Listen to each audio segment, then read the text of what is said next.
Peace and welcome to the culture right here on the Black Star Network. Folks, we got a dynamic show for you today. First, let's talk about what everyone is talking about as it relates to WNBA star Brittney Griner, as there has been a guilty verdict that has been determined for her case. Now let's talk about possible sentencing, the sentencing of the 9 years, the implication, the whole thing, as we check in with Farajii, one of our political analysts, to give us the breakdown, his analysis. Also, speaking of politics, can we talk about what happened in Kansas and in other big states across the country? This election cycle is showing it's creating a lot of warning shots for both Democrats and Republicans that the country is moving in a much different direction. We'll have that conversation as well. There's also later on, let's talk about, it's almost time for us to get back to school, but what happens when your child goes to school and there aren't any teachers there to teach him or her? There's a national teacher shortage. We'll be checking in with Nir Muhammad, educator, advocate, writer, to talk about what we're going to be seeing in the classroom coming this fall. And we got some major updates and a whole lot more. So stay with us.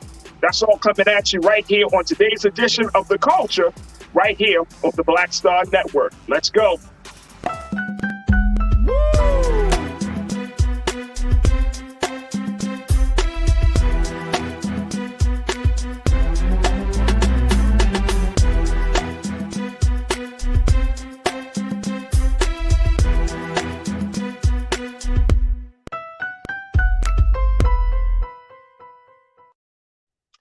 Folks, welcome to The Culture here on the Black Star Network. So happy that you were able to join us today. And let's first talk about the big conversation, the big news. There are a lot of big stories that have broke today, but one of the big stories is about WNBA star, two-time gold medalist, Olympic gold medalist, Brittney Griner. It has been determined that the verdict in her trial regarding the use of cannabis and transporting cannabis across country lines, that it's been determined that she is found guilty, and she was sentenced to 9 years for cannabis possession and with the intent of smuggling. Now, let me tell you what the intent means. She only had less than a gram in her possession. Wow. Now, this comes as a result of a long, drawn-out situation. Griner was originally arrested in Moscow as she was leaving Moscow in the airport back on February the 17th. And at that time, there was also something else that was happening in Moscow, which was the beginning of their war with Ukraine. And as a result of that, and the fact that here you have this woman who is a WNBA star, but also who had traveled to Russia to play overseas, that created a conflict, a number of issues for Brittney Griner and Americans, and another American across the border.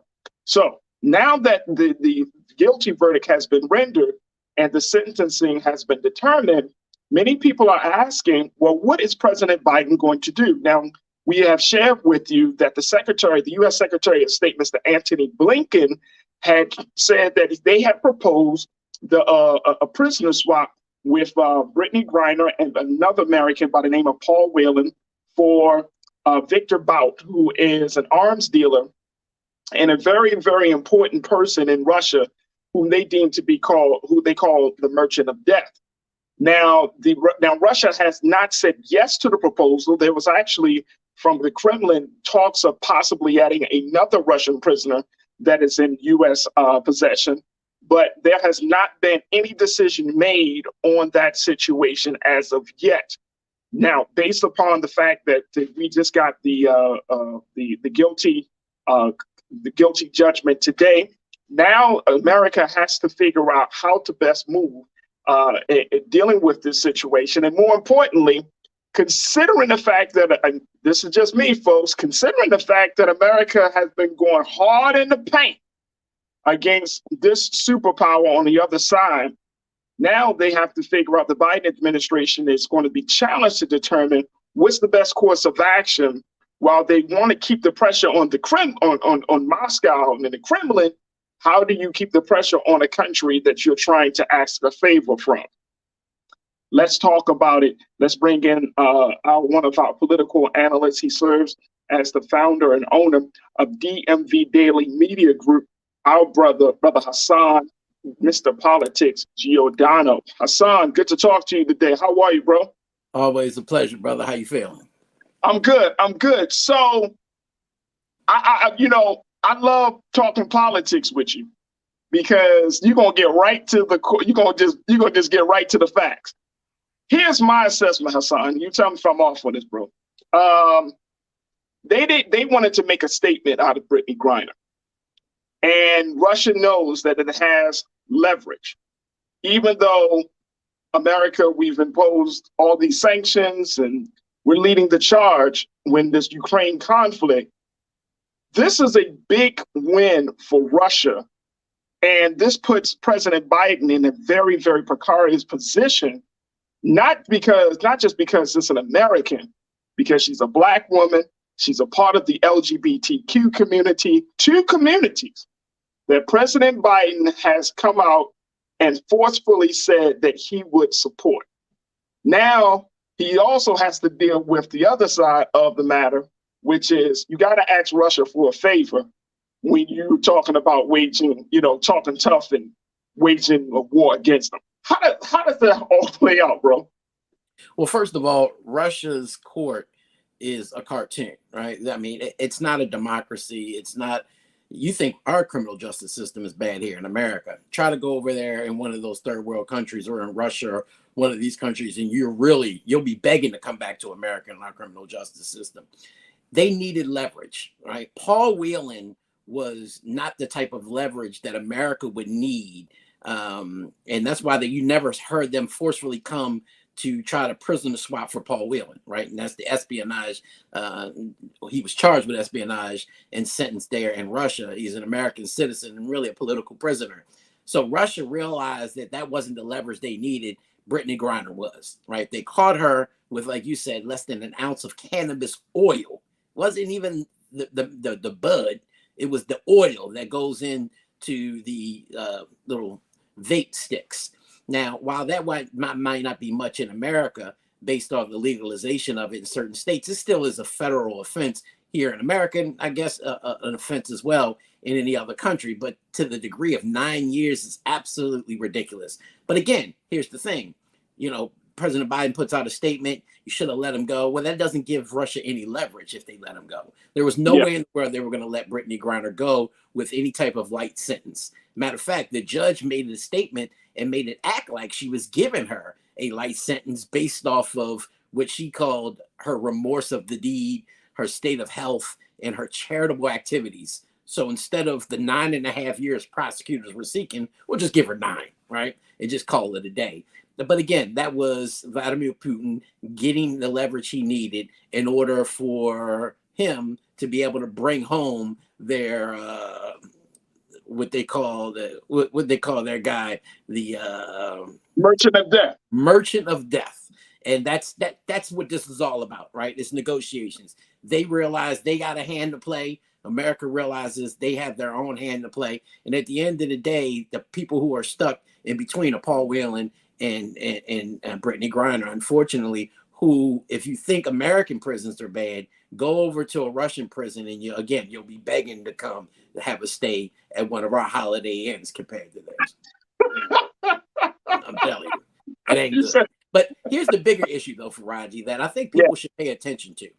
And our government has never really dealt with this. And I know about it from not personal experiences from me, from other individuals who I've spoken to over the years who've had their share of stays in prisons across the globe.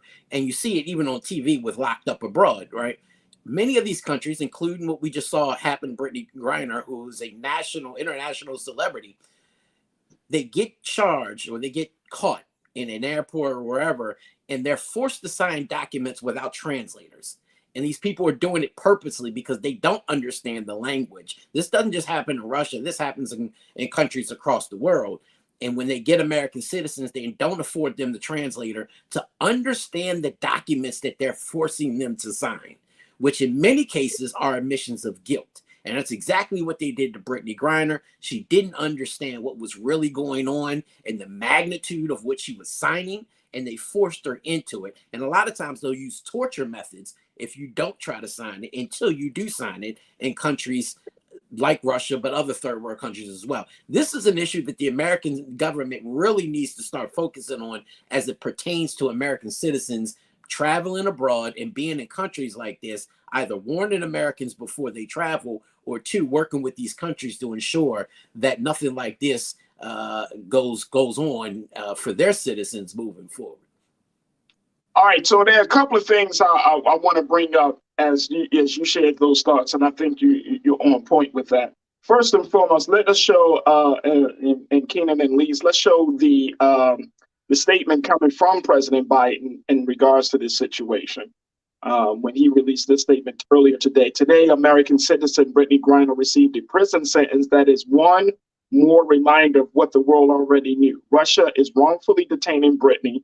It is unacceptable, and I call on Russia to release her immediately so she can be with her wife, loved ones, friends, and teammates. My administration will continue to work tirelessly and pursue every possible avenue to bring Brittney and Paul Whelan home safely as soon as possible. Now, that's the statement from President Biden.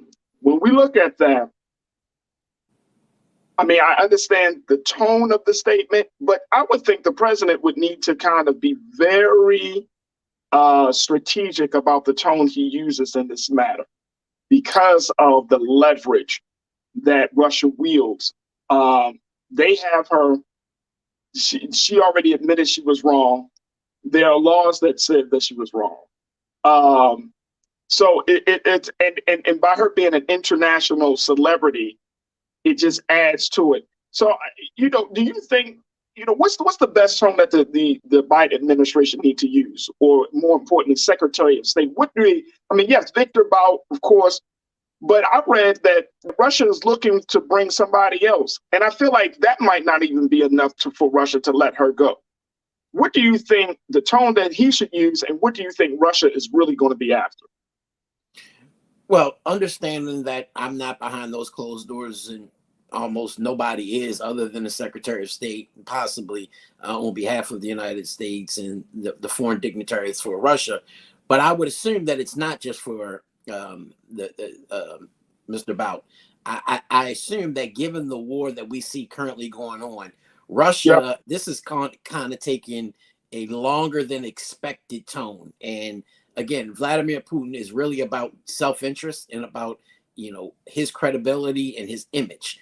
And so I would assume, knowing in Mr. Putin, based off of his actions, not knowing him personally, but based off of his actions in the past, he is probably looking for a way out or a win in this Ukraine effort, as well as any possibility of a release of prisoners like Victor. And let's make no mistake about it. They could care less about Victor if he can score a win, meaning Putin, and look favorable in the eyes of America, right? That's all he really cares about. So if he can get that accomplished, political prisoner swaps I don't think is his number one agenda. I think that's probably, if ever all else fails, that might be something that they can score, in order to bring home to show his citizens that, hey, look, I'm doing what you tasked me to do.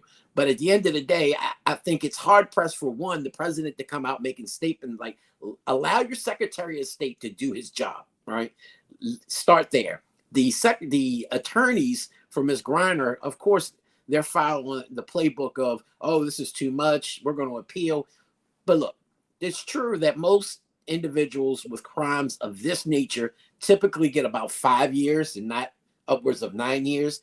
And most of them do end up getting parole. But again, you don't want Ms. Griner having to sit out for however long that process is before she's granted parole. And then on parole, you cannot go back to America. You have to stay in Russia until the completion of that parole. So that's certainly not something that they want, an avenue they want to explore, including the appeal. The appeal process, it is very unlikely that she's going to get a more favorable sentence. So their greatest appeal is an appeal to the Secretary of State and to President Putin to bring this deal home, close it as fast as possible in order to get Paul Whelan and Ms. Griner home back to on American soil. Right, absolutely. All right, let's go take some comments.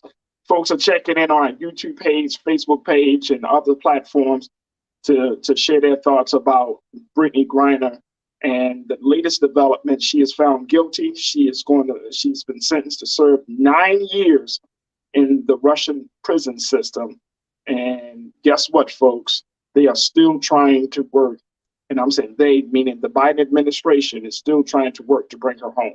All right, let's go to the to the lines and hear what people have to say. Janelle, good to hear from you today, sis. You said the attorney for the potential Russian to be swapped has stated that this blowhorn diplomacy, hasn't been good for anyone involved, and the State Department has agreed. So now silent diplomacy will resume. Yeah, that's Hassan. I actually heard that they wanted to really have these conversations behind closed doors and not in the public space. What do you make of that? Well, you don't want to. Putin is not a stable individual, right? So you don't want the president or somebody else speaking publicly that says anything that might set him off, that may, they may be close to a deal behind closed doors in these diplomatic agreements and these meetings. And then, President Biden comes out and makes one of his gaffes or, puts out a statement that pisses off Putin to a point that that deal is no longer, it's null and void, right? And so that's part of the thing. And number two is you also don't want to get the hopes up of anybody on either side, especially the friends and family of Brittney Griner, or even to some degree, Mr. I keep forgetting his name. The other individual, Mr. Whelan, right? Yeah. His family, because they've been fighting for his release for a long time. You just haven't heard it because he's not a national celebrity like Brittney Griner is, right? And so now to have this possibility that he might finally be brought home, you don't want to give false hope to the families. One, and two, you don't want to send the wrong message to Russia that you're caving on anything in regards to that, because you can best believe Russia is paying attention to CNN, they're paying attention to MSNBC, they're paying attention to the culture. They're looking at all of this because it's a propaganda. They're good at that. That's what they're used to. And so they want to see what type of leverage they're having with the American citizenry based off our news outlets. And when you make comments like the president just made or could make in the future, that can very well derail any type of negotiations going on behind closed doors. I definitely believe that. Janae, you checked in. Good to hear from you, sis. You said this is what they mean, prisoners of war. The swap will allow a real murderer to return home. We might have to let this settle till later on in the year because it's a lot of attention right now. I think Janae is bringing up a good point in terms of the timing of all of this. What do you see as being one of the biggest challenges of timing? Because if we go further along, we get closer to the fall election. What would you think will work best? Yeah, I don't think that the Democrats and the Biden administration want this to stretch on. They do not want this anywhere near November, because this then has an opportunity to derail the conversation they really want to be having with voters through the media outlets in terms of abortion rights that we saw playing out based off the decision to overturn Roe v. Wade, in terms of the economy and things that they want American citizens to be focused on going into November 8th. This is the last thing that you want the American citizenry and voters to be paying attention to. So if I'm the Biden administration, I want to really get this wrapped up as soon as possible to bring Ms. Griner home. Because if you let it delay even through the elections or even till next year, then it becomes a part of going back and forth. Now nobody has hope anymore. You let it stretch on way too long. The Griner family, the Whelan family start looking at the Biden administration like they're ineffective, that they're not really putting their all into these efforts, not knowing what's going on behind closed doors. So that's the last thing you need is for time. Time is not the friend of the Biden administration in this particular situation. No, and what do you make of You know, the fact that this is a Black woman who's part of the LGBTQ community, two groups of people who have delivered the presidency to Joe Biden. How important is this case for his and for the Democrats' political future, you think? I don't think it's an extremely important. I don't see voters, going to the polls specifically based off of this case, and I don't think that's going to happen anytime in the future. Most voters, first and foremost, deal with pocketbook issues, the economy, then they deal with the education of their children, things of that sort. I don't think that this is going to derail any political aspirations, future political aspirations, whether it's for President Biden or any of the his Democratic colleagues. But I do think at the end of the day, this is a thorn in the side of an administration you just don't want, right? It's not going to hurt you so much politically unless they really start to organize on the ground and start making this a political issue leading into the midterms or leading up 2 years from now when the president is considering running for re-election. But at the end of the day, it's just something that you just don't want to have to deal with, on a regular basis. Everyday politics you can deal with, right? Dealing with the economy and dealing with voting rights and things of that sort. But situations like this is not something that any administration, Republican or Democrat, will want to deal with because it's something of a PR nightmare that you really can't control and you can't get Congress to help you out. This is something that you really have to deal with on your own. So the quicker, the better in all aspects. Yeah. I think so. I think you're right as well. Real Brooklyn checked in. Real Brooklyn, you said, oh, come on, folks. Are you really angry at Brittney being arrested for drugs in a country like Russia? I've heard this, Brother Hassan, that folks are saying, I mean, I'm sad for her, but this is Russia. She should have known better. This is not her first trip over across seas. She should certainly have been more responsible. What do you think of that sentiment, bro? Look, if she had packed a gun or half a pound of marijuana or a pound of cocaine, then I could understand that sentiment. This was cannabis oil that's put in a vape.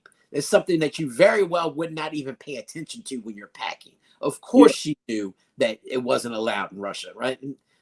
But she just got this diagnosis from a doctor. She was given this subscription for this recently before packing it. So it wasn't as if she was trying to traffic drugs. And I get it, right? She broke the law and you want to be able to deal with that. But at the end of the day does the ends justify the means? 9 years in prison for, again, less than an ounce of cannabis oil? Come on. Crazy.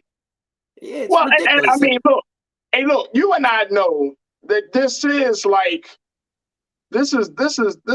a, and I think, let me make sure I know who said it. Mike, you said she is a pawn in a geopolitical chess game. Russia moved their bishop. Now it's the U.S. turn. That's where we are right now, Hassan. This is chess. This is about strategy. This is about power. This is about being able to get what you want from the other person, from your enemy. Like this is a geopolitical chess game right now. Yeah, because the Russian officials could have easily just threw this in the trash, right? They know she wasn't trying to traffic any large amount of drugs. It wasn't but they realized who they had and they realized the potential of what this could mean. So don't think, because look, Putin wasn't there. Putin wasn't the one who arrested him.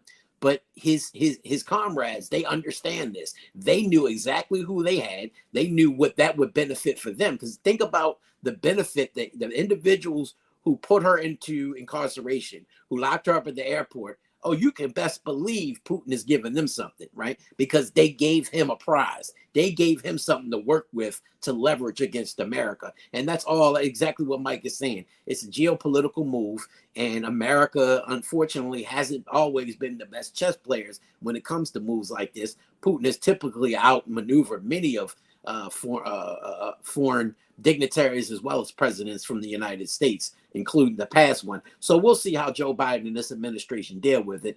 I just hope it's sooner rather than later, and this sister and Mr. Whelan don't have to suffer more days behind prison walls. Let me ask you this, Hassan. how confident are you that a deal will be made, that something will be done about this within the next 30 days? 30 days from now, not very confident at all. I do think that something will get done, only because America has publicly said it on multiple occasions, including the president and the Secretary of State, and because there's such political pressure from the NBA, the WNBA, the LGBT community. There's a lot of eyes on this now. So it's not something that the Biden administration can just kind of sweep under the rug and move on. They're going to have to deal with it. So I think it gets done at some point. The question is what gets done and when it does get done. That is the big question, bro. That is the question. I mean, those are the questions right there. Like, what will get done and how will it get done? And it's going to be interesting to see how the president moves. Just even, I mean, we've given $40+ billion to Ukraine already. We've given them money. We've given them arms. We've given them other type of support. We're talking about going to, we have a tense relationship with China, which is an ally of Russia. So it just doesn't look good. You know what I mean? It just doesn't look good. And I was having a conversation earlier this morning, and it was said that she made a bad mistake at the wrong time. Absolutely. And that's the hard pill we got to swallow, bro. She made a bad decision, even though it was in haste, it was in human error, and I get all of that. But she made a bad mistake, rather, at the wrong time. If this was any other time, we probably been like, all right, we probably would have seen a different outcome. But because America and the tense relationship between America and Russia during prosecuting this war for Ukraine, I truly, truly believe that is one of the big factors as to why we are seeing things develop the way they are for Brittney Griner. It's because of that war. It's because of our stand. And if we have decided to stay out and not get as involved with their Ukraine fight or not be leading the charge, I'm sure we could have, something would have been worked out. But man, oh man, what a hell of a place to be when you talk hard. If she would have did this when Putin's bestie was in, Donald J. Trump, back in 3 years ago, nothing would have happened. Matter of fact, she would probably have been coming home. With a Medal of Honor. Hey, look, he got, A$AP Rocky, the hip hop artist, he got him coming home. Mm-hmm. You know what I'm saying? Like, it's crazy, but it probably wouldn't have gotten this far. Mm-hmm. Now, would Putin even been at war with Ukraine? I don't know. The jury's still out. But would she be locked up the way she locked up right now, looking at 9 years in Russian prison? No. But you know what though? This is not about point and blame. What this is about is you can't even say this is about right and wrong, because you can't use the standard of America to the standards of Russia. They do things totally different than the way we do things over here. I know some people say this is unacceptable, this is wrong. This is Russia. This is Russia. This is another superpower. Now, that's the other thing. We got to put this country in its proper context. They are a superpower. Mm-hmm. They are, you know what I mean? It's not like, Turkey. This is not like some small country. This is Russia. So they're saying, wait a minute, hold up. You cut off our balls in other places. We still got a ball or two left over here, though. Yeah. So I think we can keep that in mind. Other countries like China and others, they will kill you over a certain amount of drugs that you're trying to transport or traffic through. So our drug policies are very lenient as compared to many other countries, third world countries and superpowers across the world. And look, you spoke of China. We're not going to have a chance to get into it, but just what we saw with the House Speaker, Nancy Pelosi, she visited Taiwan yesterday. She came home. You talk all that big talk, then today China is talking about doing missile tests. They say if you go over there, because China still sees Taiwan as part of their territory, they say if you go over there, you're playing with fire, and there's going to be some repercussions because they shouldn't have hosted you. And she went over there, and then next thing you know, they started shooting off missiles this morning to let them know, to let the whole world know, oh, our missiles are accurate. Take a look, folks. Take a look. What I'm wondering is, Farajii, to what degree and what level was this coordinated with the Biden administration? I know they say publicly the Biden administration told her not to stand down and not to make this one of her trips.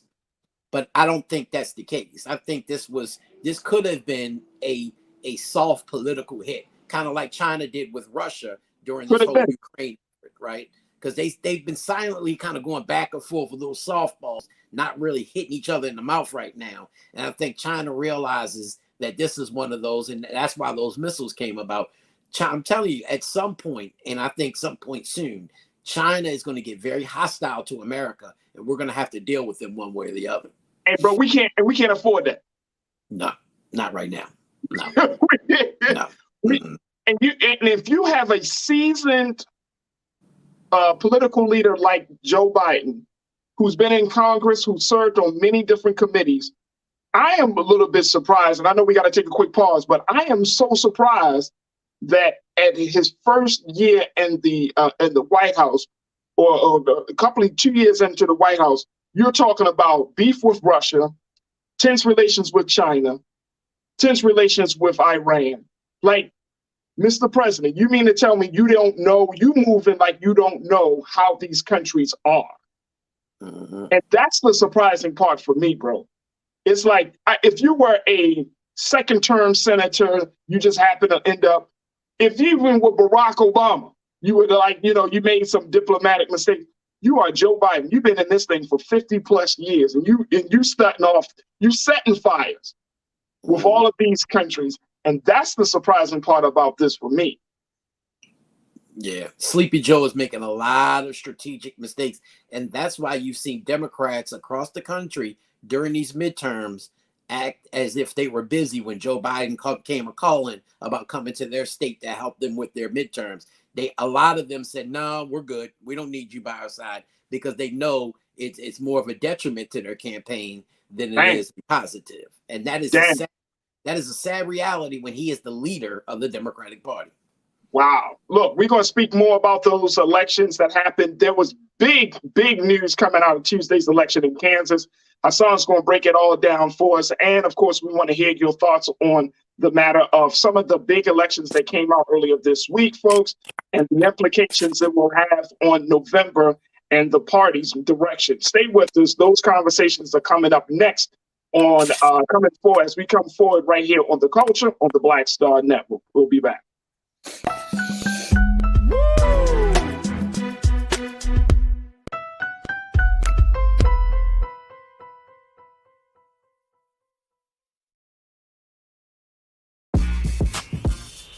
When we invest in ourselves, our glow, our vision, our vibe, we all shine.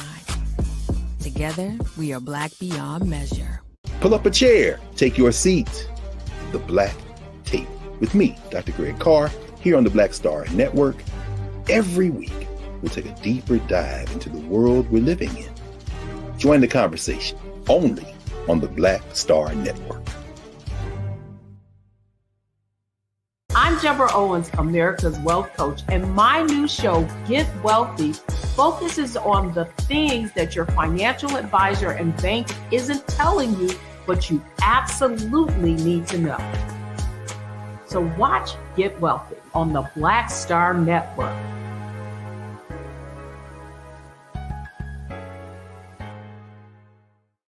When we invest in ourselves, we all shine. Together, we are black beyond measure.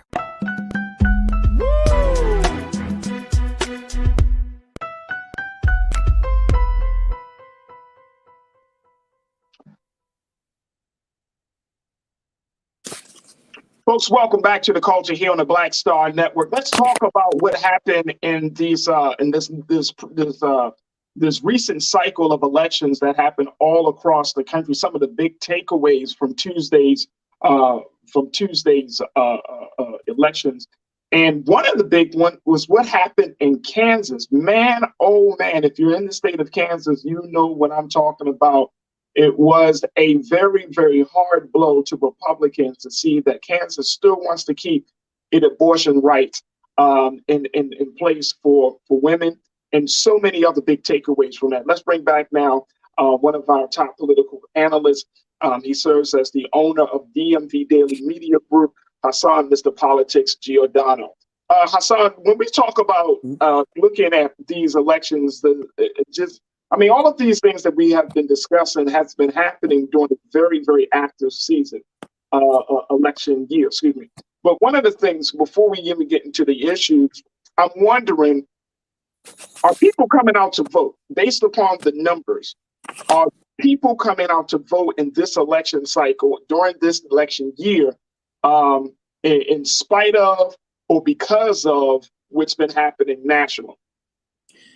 Well, it really differs based off the state, based off the primary that's before me and the candidates who are running for different offices, and based off the issues at hand. Now, Maryland, the state that I'm in, a few weeks ago on the 19th of July, came out, was one of the worst turnouts in Maryland history. I think about 17% of the overall turnout showed up to vote on primary election day, which was miserable across the state. Baltimore City, the city I live in, was the second worst in terms of 24 jurisdictions in Maryland. They were the second worst at like 13.8% turnout. I mean, it was just horrendous. But yet, then still, this past Tuesday, we saw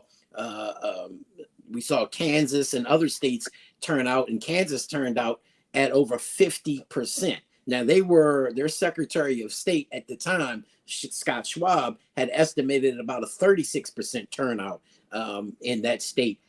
However, the constitutional charter amendment, the ballot reform referendum that was on the ballot that would have removed the right to abortion from the state's constitution, really catapulted a lot of voters to the polls, right? And they turned out in mass numbers, in record numbers, and over 50% of the turnout for that primary, specifically because of that, right? Now, we've seen in other states like Arizona and others that have contested Republican and or Democratic primaries, there was turnout where, was good. But then again, in other states where even there were open governor seats and open statewide seats, and even some contested primaries in both the Democrat and Republican primaries, many voters, just based off the timing of their elections, may have stayed home because, again, in a lot of states, because this was a redistricting year, you had redistricting legal court battles, which pushed a lot of these primaries back, may have altered dates, like right here in Maryland.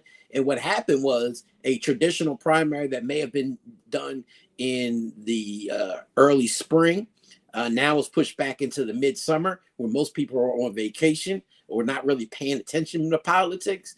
And it really hurt the parties in general because it was a very low turnout in many of both the Republican and Democratic primaries. But Kansas sent a message, Farajii. They sent the message loud and clear, and Republicans better pay attention for this fall. They sent the message that said, we ain't having that. You are not dealing with our rights as women.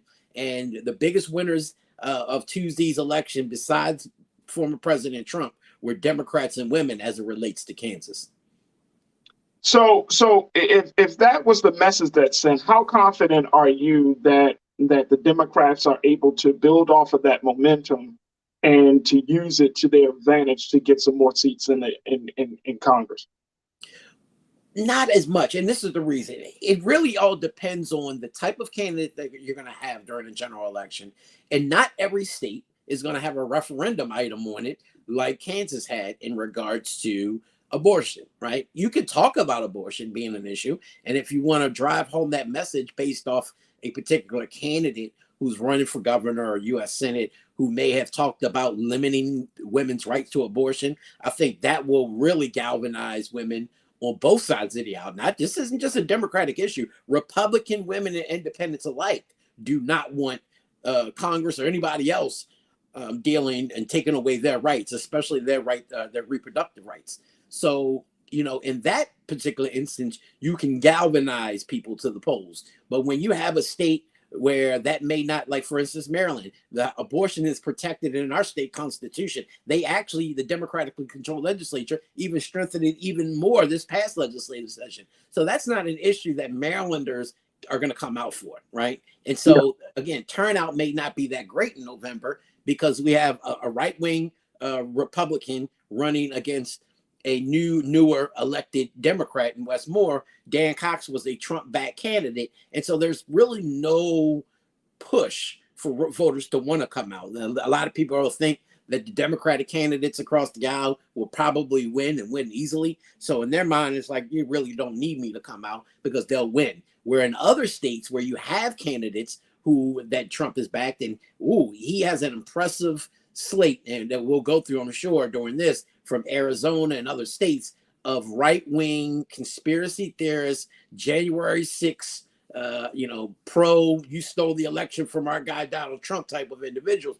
Democrats can then start to make the case that these are individuals that you do not want to get elected, or they will take away your reproductive rights and other rights moving forward. That may drive turnout in some of those other states.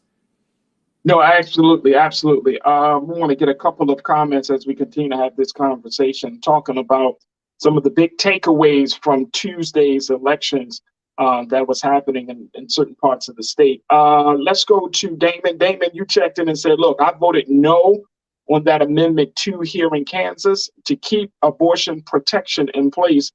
Damon, you also said that Farajii, they said that the independent voter registration went up for this primary election.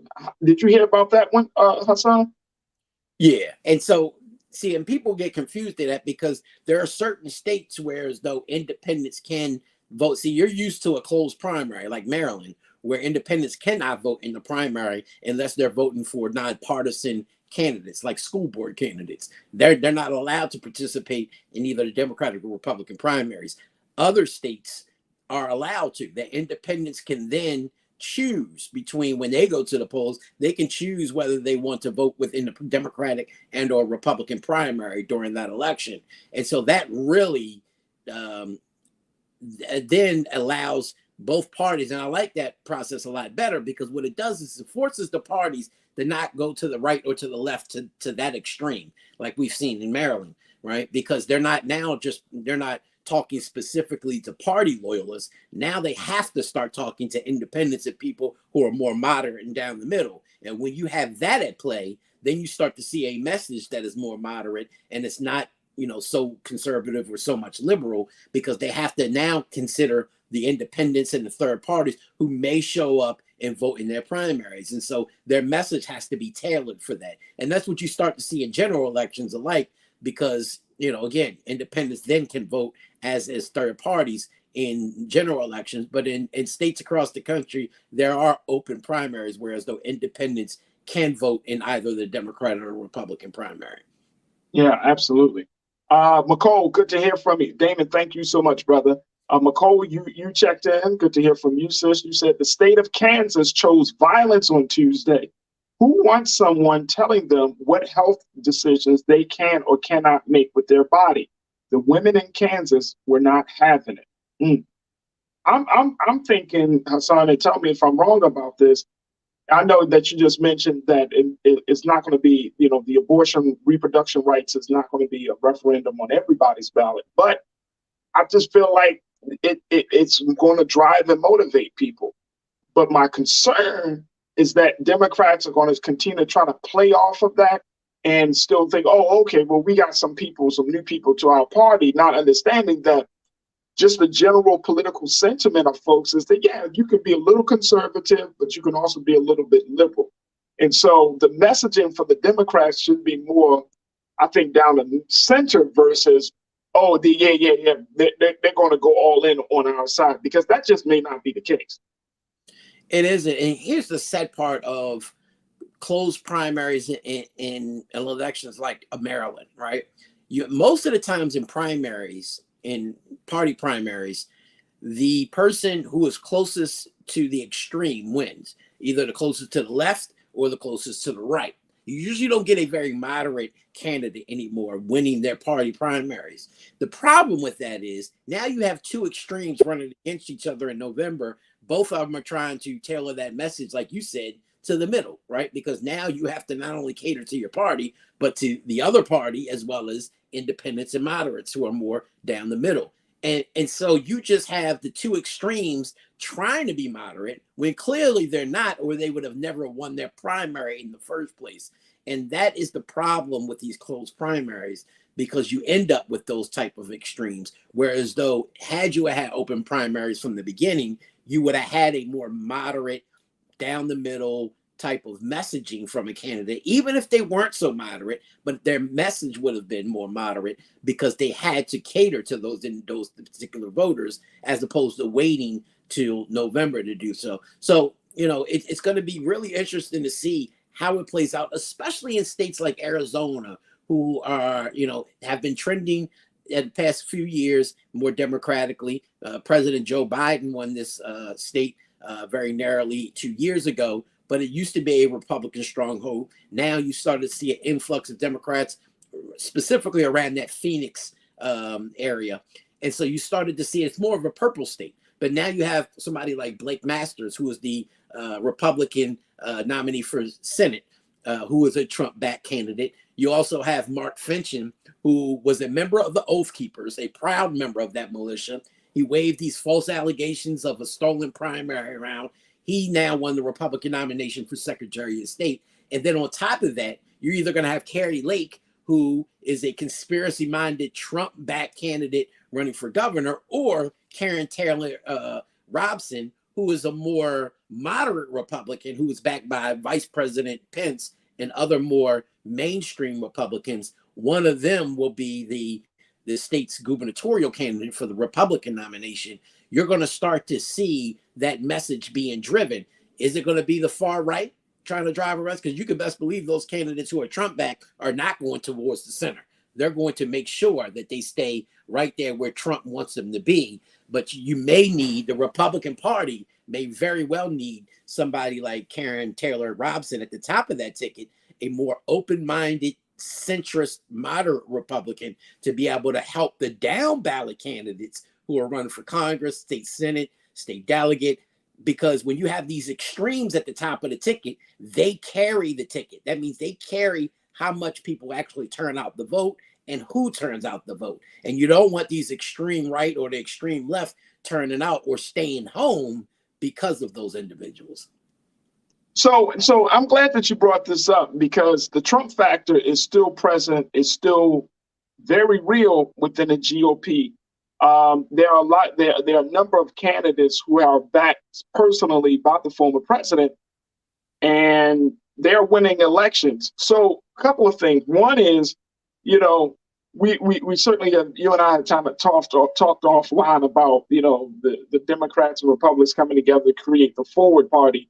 The more and more I hear about Trump-backed candidates, I'm thinking to myself, are they still Republican? Or is this another party? Because at this point, it seems like this is still a fact. And then given, yes, every one of the candidates he has backed hasn't won every single election. He's not that good. But it's just the simple fact, son, that you have to say Trump-backed candidate, and then that's like a differentiation between the traditional Republican Party. What do we do with that at this point? Do we treat that like Trump is a party in and of himself? He's not, but he seems to be running the Republican Party. And the reason why you have that messaging of a Trump-backed candidate as opposed to a GOP-backed candidate is, and I think in large part, because the moderates of the Republican Party want it that way. They want individuals to understand that that is not the GOP that they've grown accustomed to. That's not the GOP they grew up in. But they're too scared to say it publicly because they're scared of Donald Trump, right? And what that may mean in his militia of individuals and his following of people who may very well boot them out. Look, okay, for instance, there were 10 congressional members of Congress who voted to impeach Donald Trump. Out of those 10, 4 retired before they could ever see a vote before the voters. I think they were probably scared that they wouldn't get reelected. Congressman Tom Rice of South Carolina was defeated by a Trump-backed candidate. Congressman David Vallado of California actually survived his Trump-backed candidate. Tuesday night, Peter Meyer of Western Michigan lost to a Trump-backed candidate. And then the two members from Washington's congressional member, Jamie Herrera Butler and Dan Newhouse, their races were too close to call at the time for us to know if their Trump-backed candidates ended up beating them. So there's a reason why the Republican GOP and the more moderate centrist part of the party has not in full force kind of pushed Donald Trump out of the way, because he's just not that easy to push out of the way. He is essentially the leader of the Republican Party. Now, I know many Republicans who wish he would just go away or start that third party and get him and those individuals, those ultra right-wing individuals, out of that party into a third world party. But there's a reason why he's not doing it, because he knows that he controls the Republican Party, and that is such an institution that it allows him to fundraise, it allows him to maintain the amount of power that he has. Starting a new party in and of itself is very tough to do. And that's why I thought, those liberals or more moderate liberals who started a new kind of freedom party, people do it all the time. I have yet to see any of them become fruitful and be long lasting in terms of that. But again, the Democrats have the same thing.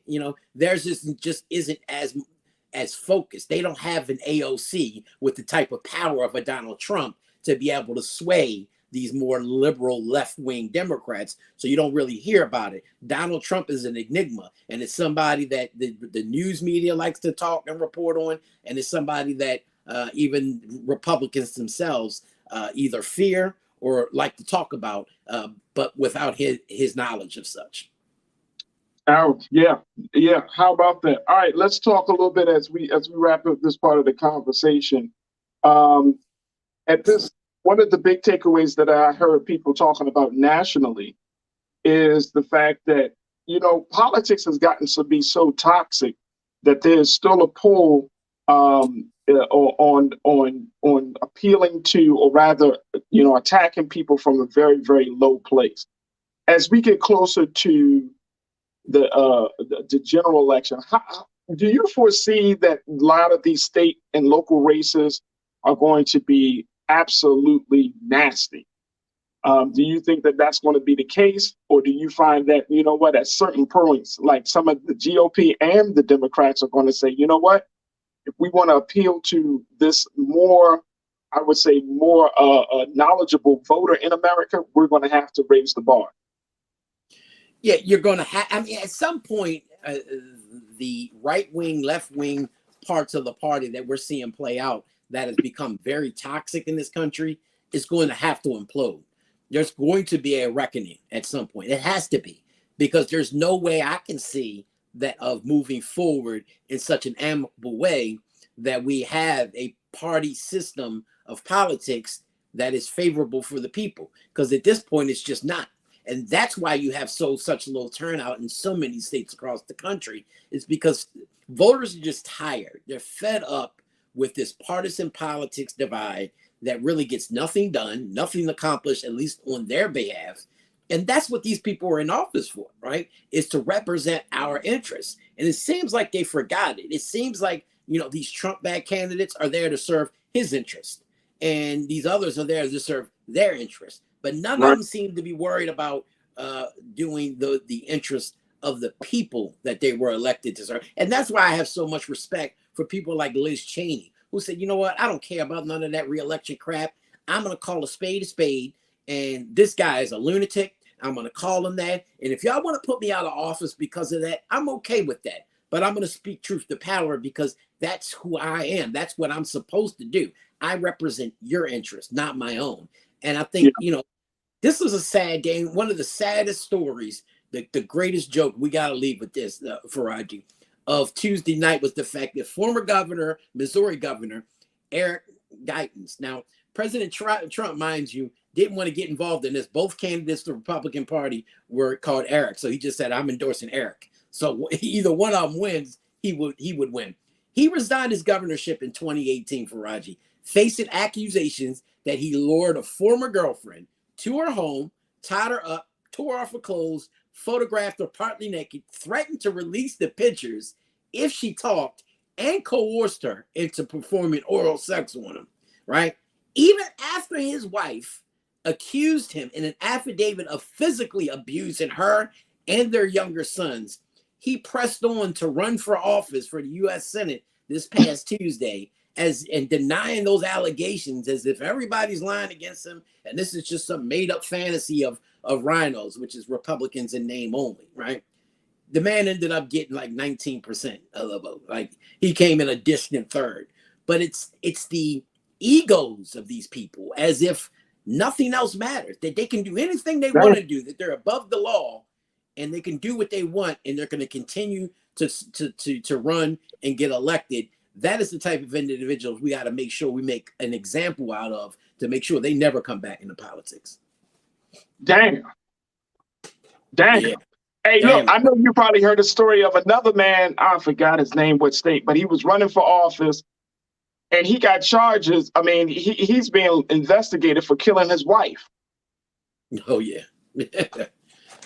We got a delegate here in Maryland who abused his office with over $100,000 he used for his own personal gain as well in office. And he ended up losing the primary, fortunately enough. But yeah, these people, I'm telling you, man, their egos are the size of the studio you're sitting in, right? I'm telling you, man, they make Trump look like a choir boy, many of these people. I'm telling you. Be like, bro, you being investigated for killing your wife and you running for office? Don't care. Many of them watched that Eddie Murphy movie where he got elected off somebody, the dead guy's name. And they think that that's, I can do it. This is the new motto. If Donald Trump can get elected, anybody can get elected. So why not try? That's the new motto. Here's the thing. As we close out the conversation real quick. Okay, it's one thing to have the ego to say I'm going to run for office. It's another thing to vote for a joker who has the ego, who's running for and plans to. You mean to tell me that your voter expectation, your voter knowledge is so low, you are so pissed off, or whatever the case may be, you mean to tell me you will vote for a man that murders his wife, or a man that abuses his girlfriend, or a man that steals money? You mean to tell me that you can look past that and still see a person who is qualified for public service? You mean to tell me that you could do that? Oh, you know why they can? Have done that. Yeah, you know why they can? Because they're just as sick as them. Point blank, two birds in a feather. Okay, so that's the shit you be on. Oh, okay, just making sure. Both of them need to be publicly horsewhipped. Come on, man. Don't go around kissing my daughter or my son. Don't kiss no damn babies. No, sir. Hassan, Mr. Politics Giordano, owner of DMV Daily Media Group. Hassan, it's always a pleasure. Appreciate you, bro. Yes, sir. Have a good one, brother. You too. Folks, as we move forward, let's shift gears. Let's talk about what to do as we go back to school. There are great concerns, serious concerns about the state of education in this country, because this year, we're seeing a teacher shortage like no other year. Some people have said it is because of COVID. Other people have said it's because of low wages. And still others are saying, regardless of all that, who's going to teach these kids? We're going to have that conversation up next with educator and advocate and writer Nir Muhammad, and so much more. Stay with us. That's happening in the next hour of The Culture right here on the Black Star Network.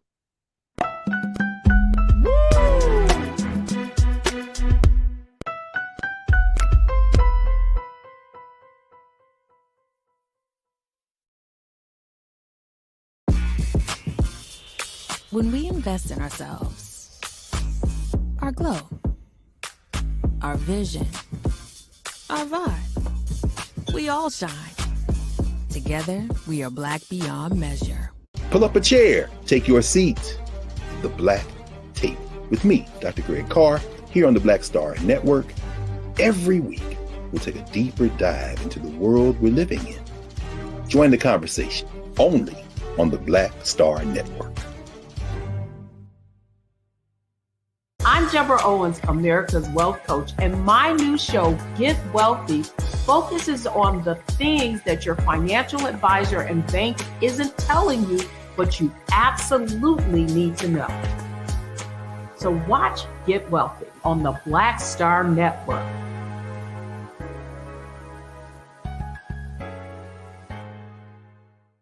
Hi, I'm Dr. Jackie Hood Martin, and I have a question for you. Ever feel as if your life is teetering and the weight and pressure of the world is consistently on your shoulders? Well, let me tell you, living a balanced life isn't easy. Join me each Tuesday on Black Star Network for a Balanced Life with Dr. Jackie. We'll laugh together, cry together, pull ourselves together, and cheer each other on. So join me for new shows each Tuesday on Black Star Network, A Balanced Life with Dr. Jackie.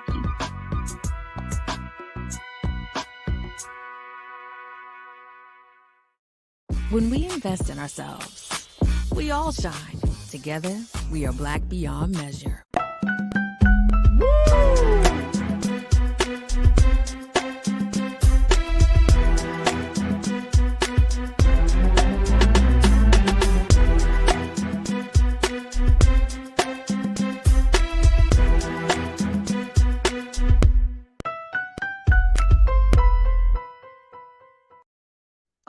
Folks, welcome to the second hour of The Culture right here on the Black Star Network, and it has been a fantastic hour. Make sure y'all check out the replay on the first hour as we checked in with Mr. Hassan, Mr. Politics, Giordano, to break it down about everything from Brittney Griner to some of the latest takeaways from this Tuesday's elections in states across the country. So that conversation, those conversations are definitely worth checking out.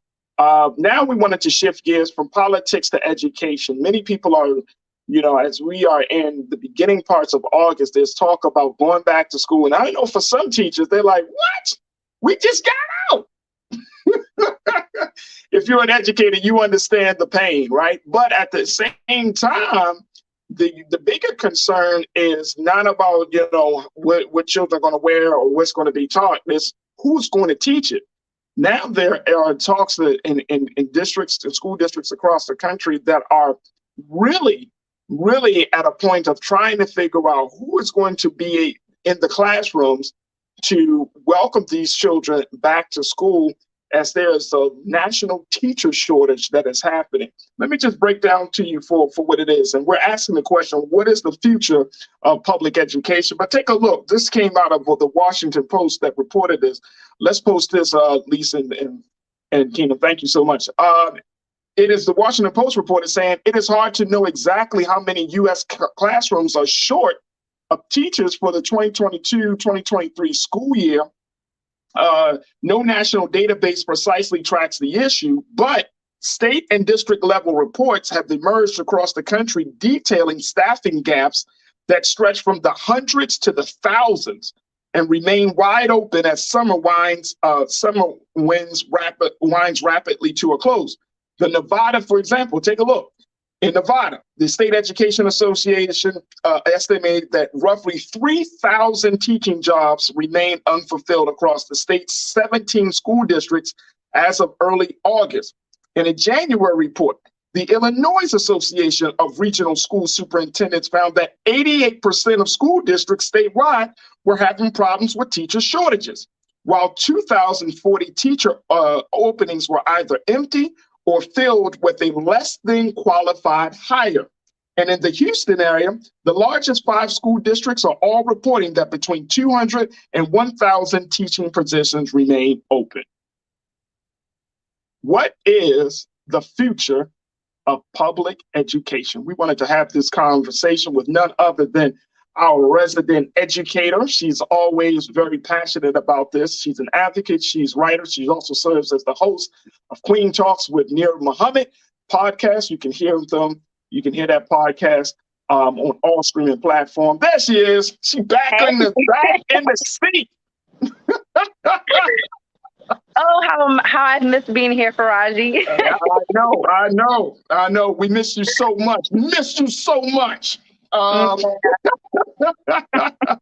right, so let's talk about this because, when you talk about this teacher shortage, and I just broke down just in some areas, Illinois, we're talking about Nevada, we're talking about Houston down in Texas. I mean, this is just the tip of the iceberg. There are districts in this country that are trying to figure out, where are the teachers? What's your take on that so far? Honestly, I'm very happy that there are so many teacher shortages. I believe that in order for there to be reform, they have to see and understand that teachers are fed up. Teaching is such a hard profession. Teachers are underpaid. Schools are understaffed. I mean, there are so many issues. I actually have a friend, Tamika, who's been an educator for, I don't even know how long, but well over 10 years. And she serves on this board that has actually been talking about how the Praxis exam, if any of you don't know, Praxis is the exam that all educators have to take in order to become a certified teacher, how that test itself is very, very, very, it's becoming very hard for Black people to pass. So there's an issue where a lot of Black people want to become teachers, but are not passing the Praxis and therefore are missing out on opportunities to even become a teacher. I've taken the Praxis. The Praxis is essentially just like another SAT type of course. I did fine on the Praxis, but I will say that the Praxis does not mean that you are qualified or unqualified to be a teacher. I have met plenty of teachers who have passed the Praxis and are still shitty teachers. I've met teachers who are conditional teachers and have not taken the Praxis yet that are phenomenal teachers. It's really it's a metric that's unfair. I think this is something that we're seeing across the board, even when you're looking at students who have to take standardized testing. Tests do not measure how smart you are. Tests do not measure how capable you are to teach a course. And so we're seeing a lot of shortages because, one, teachers aren't passing Praxis. Students who go to college to become teachers are not passing the Praxis exam. And so that's another issue that you see. Another one, again, pay. I underpaid for the amount of stress, the amount of energy, the amount of time that we teachers take and put into that profession, so underpaid. Everyone has to go through a teacher. I don't care if you become a rapper. I don't care. So what? Beyonce didn't finish, whatever. I don't care. She still had to go through some teacher. Whether you are a college athlete or a professional athlete, you had to go through a teacher. I don't care. But the fact that in some districts, teachers are only being paid $30,000, $33,000, $40,000. So you had to get a college degree. You had to get a license to say that you could teach, and yet you can't make rent. I've met teachers out at restaurants who are like, yeah, I'm a waitress part-time just so I could pay my bills, but I'm a teacher full-time. That is unacceptable. Wow. I got out of the classroom multiple times because of the high level of stress from parents, stress from students just not being engaged. No matter how fun I try to make lessons, they just don't want to do it, or just the constant disrespect. I mean, there's so many levels and layers to why teachers are leaving the classroom. And yes, COVID definitely made it worse. I can definitely say dealing with the emotional traumas, just so many different things coming back into the classroom. It definitely was worse after COVID than what it was prior to, for sure, especially for those younger grades. Because if you have a child who they started kindergarten when COVID hit, their skills, some of those skills that they would have gained from being in the classroom are now lacking. And so here they are maybe as a second or third grader, and they're really, really struggling. So, I mean, there's just so many issues. I commend teachers all over for finally standing up and saying, enough is enough. I don't make enough money to deal with this bullshit. I'm moving on. So do you think that, and I mean, I guess part of it is like, knowing the type of assertive advocate that you are, that teachers should wage some sort of rebellion, right? Quote unquote, to wave a revolution, and say, look, we don't get paid enough for this type of stress. We don't get the support that we need.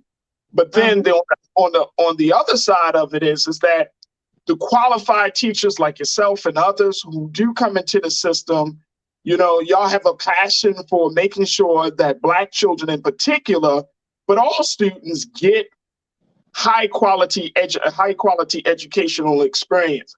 So if you have if you have school districts that can't address the needs of the teacher, but the students still need that high quality educational experience, how do you make sure that you find some balance between the two? How do you reconcile that? I mean, it's really hard. I think at the end of the day, administration is going to have to take a look at why teachers are leaving and really pass out surveys as teachers. I know there should always be an exit interview. For me, I just believe that any job, when a person puts in their 2-week notice, I don't care what field it is, you should have, whether it's a survey, electronic, whether it's something that you sit down and you talk to them one-on-one, face-to-face, you should have an exit interview to find out why are you leaving this field? There are some teachers who literally were like, they didn't even just switch schools or districts. They were like, I'm leaving this profession altogether. I don't want to deal with anything education. I know teachers who went back to school to pursue completely different career paths. And I know for me, I know a lot of teachers' complaints is pay and the lack of respect. Yeah. The lack of respect from both parents, because for me, they were a huge issue. And then also the lack of respect from students. Oh my gosh. You get cursed out. You get called the B word. I mean, so much stuff happens. Like I taught 3rd grade this past year for the first time. And I literally one day actually just closed my door and started crying. And I'm not even a crier. I was literally crying because that's how stressed out I was. Just trying to beg my students to please. Like I've given them so many speeches about how important they're Sweetie, mommy's on. Hold on, sweetie. Mommy's on air right now. Sorry, guys. I'm at the playground with my kids. It's all good. I mean, just the level of stress and anxiety that I felt. Sometimes I would literally feel myself getting sick on Sunday, just knowing I had to go into work the next day. And not because I did not love what I did, but just the level of stress that came with it. You know, there's a lot of paperwork involved. I mean, it's just a lot, Farajii. It's a lot. And when you're not getting compensated on top of everything else, it just makes you feel like, what am I even doing? Why am I doing this? Why do I care more? Why do I care more about your education than your own parent or than you? You know, and I would talk to my students and I would tell them, like, you know, the importance of your Black skin, like what your Black skin even means to the world and why it's so important for you to be here, why it's so important for you to care about what your grades look like, care about what you're learning and be invested in what you're learning, because a lot of them just didn't see the value of even being in school in the 3rd grade. I don't need to, why do I need to be here? What do you mean? Why do you need to be here? You're in the 3rd. You can't read. You can't read. You're on a kindergarten reading level and you're in 3rd grade. That's why you're here, bro. Sit down. Wow. Like, and you're trying to teach. And then it's just all these other things going on. You're like, I just want to slam my head on this chalkboard because I can't even get through this lesson. There's so many layers to this. And I personally believe that regardless of what field you're in, your mental health is most important. And if whatever profession you are in is causing your health, mental anguish, whether it's physical, emotional, mental, it's not worth it. It's not. And I'm not to say that you cannot make good money as a teacher, because I do know teachers who are model teachers who make like over $90,000 because they went through this rigorous process of becoming a model teacher. And we could literally be on the same exact wavelength. We're both 4th grade teachers, but you're making $50,000 more than me because you did this whole model teacher track that excelled you. But that doesn't mean that you're a better teacher. It just means that you had this extra credential that you put behind your name so that you can make this extra money. So, I mean, the entire system really needs to be revamped on so many different levels.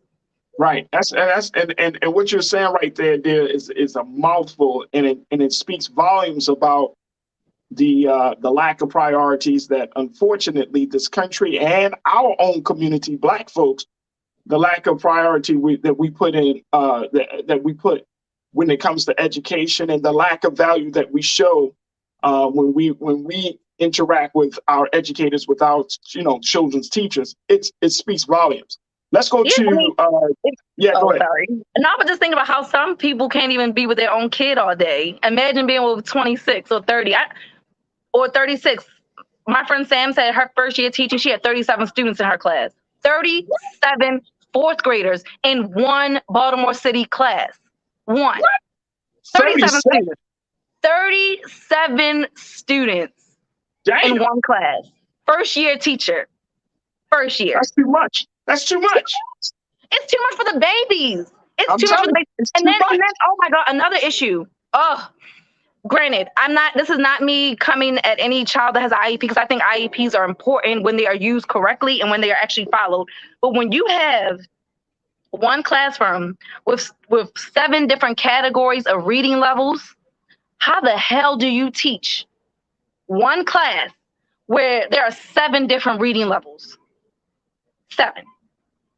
How the hell am I gonna, and you expect me as one person to figure out how to meet each student where they're supposed to be, dealing with all these other issues that are going on in the classroom. And now I got to figure out, how do I teach this learner? How do I teach this learner? How do I teach that learner? Now I have all these subcategories. This is too hard for this group. This is too slow for this group. This is okay for it's with little support. That is. And then one class. Every time we have this conversation about education in this country, I just, you know, and I talk to educators, I talk to people, and I just think about the pain of teachers, man. It's when y'all, I mean, do y'all understand how serious the situation is? That the system that came out of the thinking of men and women has gotten to be so bad that the natural inclination of any person, especially of women, because women are the mothers, right? The natural inclination of a woman to say, okay, I want to teach, I want to share, I want to empower, becomes diminished because the system is just robbing you of your desire. It just kills the spirit. Yeah. And that's sinful. I mean, seriously, that is sinful. I remember being so naive in college. Oh, I can't wait to be a teacher. Got into it like, what the? No, I don't make enough money for this type of stress. Take me back. Take me out the game, coach. And then you know what? And you know what? We lose brilliant minds. And you know, I'm talking about, you know, Black teachers, brilliant minds, brilliant insight, people that can take the education profession to the next level. They all walk away because it's just, as we say, this too much. This too much. All right, let's go to some comments because folks are checking in, got a lot to say on this. My man, Real Brooklyn, you checked in. You said things you need to buy your child. Well, actually, you said things you need to buy your child for going back to school: tactical gear, bulletproof vest, wall repelling kit, emergency wound kit, life insurance, and books. Okay. TL, you said, look, I think the teacher shortage is because of low wages and COVID. Everyone has been forced into or has had time to find other ways to make money. But as Farajii said, who's going to teach our children? Who's going to teach the kiddos? Certainly not the parents. Certainly not the parents. Lana, good to hear from you, sis. You said, I was a teacher right out of school. I came from a family of teachers and much respect to the field. However, these kids are crazy. Y'all been to the schools lately? Farajii, I mean, honestly, when I tell you the fights, I mean, like I said, I've taught multiple grades, and I've also taught from like K through 8th grade, teaching STEAM all over the state and in DC as well. I had more fights in my 3rd grade class than I did with any other grade that I taught. I was like flabbergasted by how many fights there were. I was just like, what is going? I literally had to I got injured this past year, actually, from breaking up a fight. And I know I'm not supposed to do that, but it's kind of hard to see like kids fighting and like right by a desk where they could hit their head, and that would have been a whole other issue. But like it took like 3 months for my wrist to really even heal from a fight that I broke up. Like the disrespect, being called out of your name. I mean, I've seen teachers get called a fat bitch. I mean, I've seen all kinds of things. It's insane. It really is insane. That is crazy. I was pregnant and I was threatened by one of my students' family members because his sister wanted to play football. She was fine. She was having a good old time. But because she wanted to play football with the boys, and I let her, because why not? He stalked me for a month, and I couldn't take my kids out to the playground for a month, an entire month. And I was 7 months pregnant. And that's the type of support, because, you know, at that time, I brought this up, like, what is the teacher, what is the school doing? You know what I'm saying? Like outside of all of the stress, now a teacher got to worry about her own physical safety. Now let's put this in proper perspective, folks. When we talked about, when Nira and I talked about this, I was like, well, how do you want me to handle it? I'm gonna be honest with you. I'm gonna be honest with you. Like, bro, she pregnant with my child, bruh. How you want me to handle it? Just because at the end of the day, you're not going to roll up on a pregnant woman. And how much of a man are you? So that just shows the weakness right there. Like you could go hard on a pregnant woman. How about you go hard on a bunch of dudes? All right, let's go back to the conversation. Tia, you checked in. Tia Z, you said the teacher shortage has been coming for some time. Demographics, low pay, racial and financial barriers to getting through the program 2 to 3 years after the bachelor's, and disrespect are other reasons. Absolutely, Tia. Again, that practice, it's such a it's a biased test. We've been saying this about this with the SATs and so many other tests as well. Like tests really don't measure. And I mean, even as a teacher, I can say that. Like I've seen brilliant students completely freeze up when they take a test and fail it. But at every assignment, they were killing it. They know the content. I could have a conversation with them about the content. But the moment they get in front of that test, it's like their anxiety takes over. They there's a skill to test taking, but everyone doesn't acquire that skill, and everyone doesn't, even with you trying to teach those test skills. It's a dated concept. It truly is. And again, that is one of the reasons why there's such a shortage of Black teachers, because they really, and there's data that backs this up. They've been struggling to pass the praxis test, the praxis exam. So there we have it too, you know? Yeah. And again, I know shitty teachers who did really well on the praxis, but you can't. Being smart and being able to teach are not the same thing. No, hell no, it ain't the same thing. No, it's not the same thing. Hey, look, and you know it, and I know it, right? Like and folks, if you don't know Nira, if you go on her page, icallaqueen.com, if you go to listen to her podcast, you know that she is what we call a natural teacher. She's a natural educator. So regardless of what space she's in, you give her an opportunity to teach or train in front of adults or children or young people, she's going to jump right into it. It just naturally comes to her. Everybody doesn't have that skill set. No. Everybody doesn't have that calling.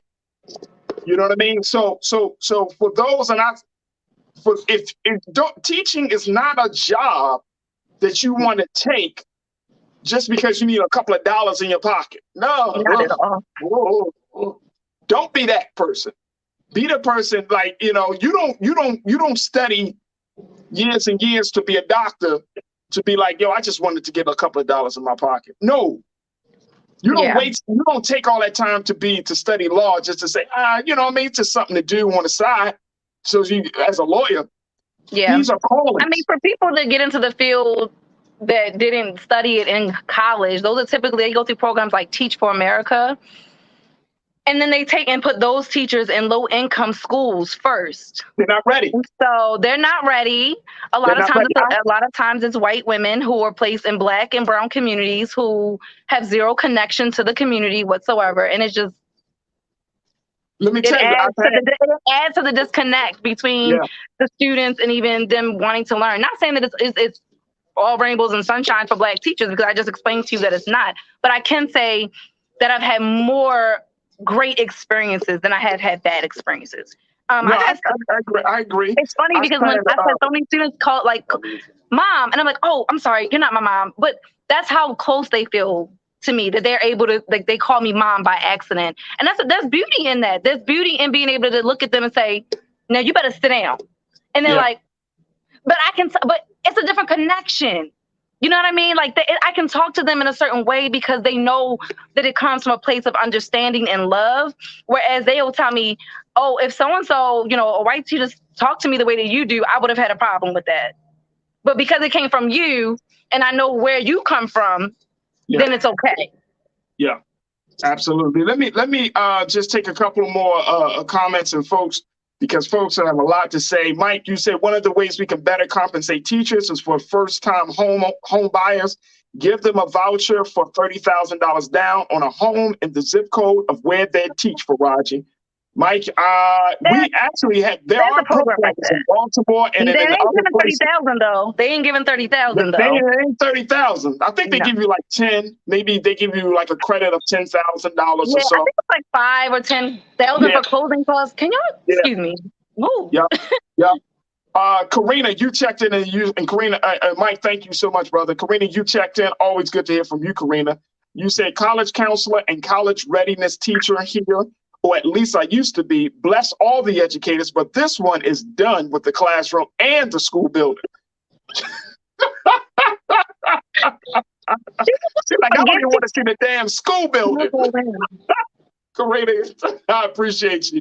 Janae, you said, look, we lose brilliant minds who truly have a heart for kids. Then we get these Teach for America people who are on the come up for their resume with no real heart. Karen is behind you. Wow. I said it. Clutch and Stick, you checked in and said, and I appreciate the comment. Clutch and Stick, you said showing out kids are looking for attention. They can't get it through positive measures. Let me just tell you, as we close out this part of the conversation, the fact is, it's going to be a community effort. We're at a point right now in this country, and I truly believe this, dear. You tell me what your thoughts are. You will have the final word on this. We're at a point right now that if we as parents, community members, don't get actively involved in the school system, and you and I talked about this, and I want you to explain this to folks.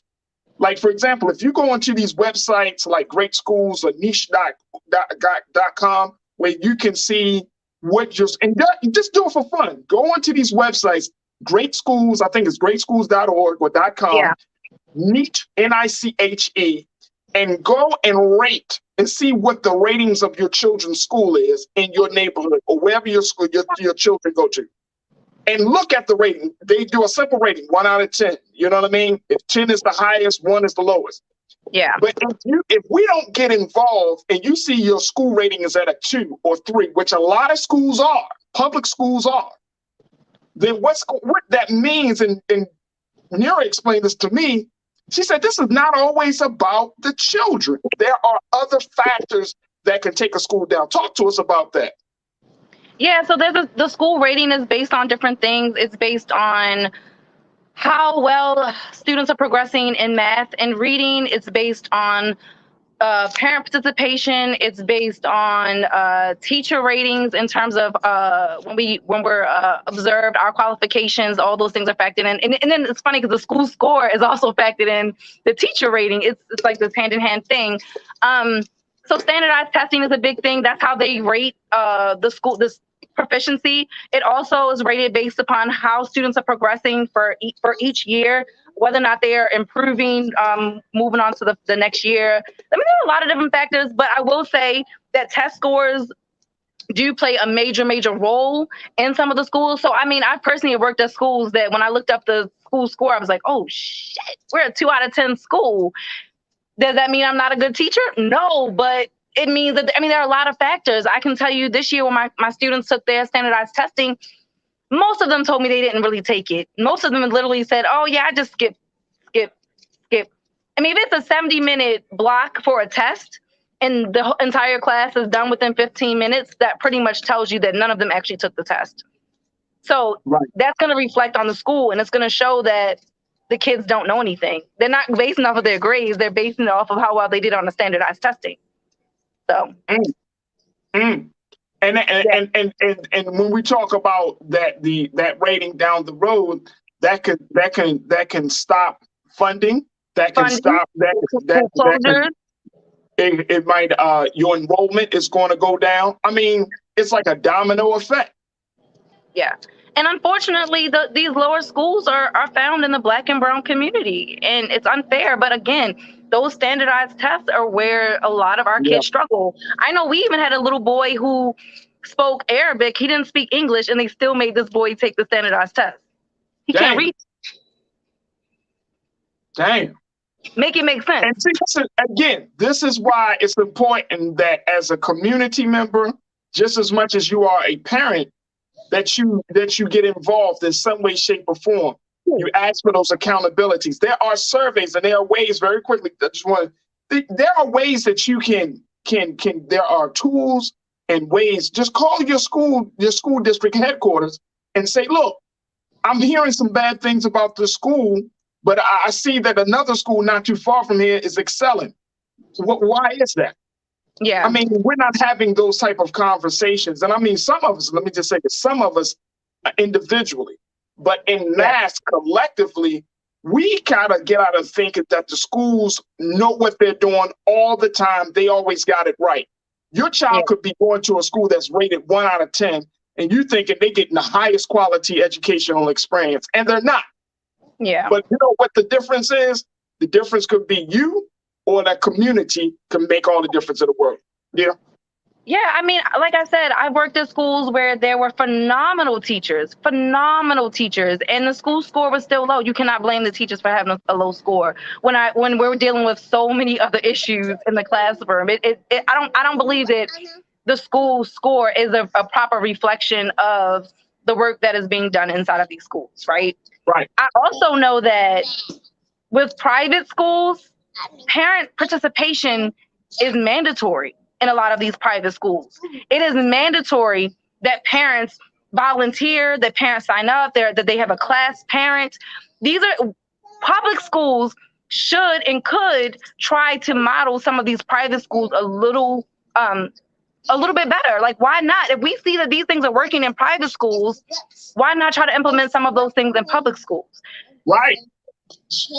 I don't understand that at all. All right, look, we got to take a quick pause as we move forward. Let's switch gears. I got to bring you an update about a story that we just talked about yesterday. Last night, I came across this update, and then I was like, you know what? Let's bring it back to the culture. So we'll have that and more. So stay with us. It's the culture here on the Black Star Network.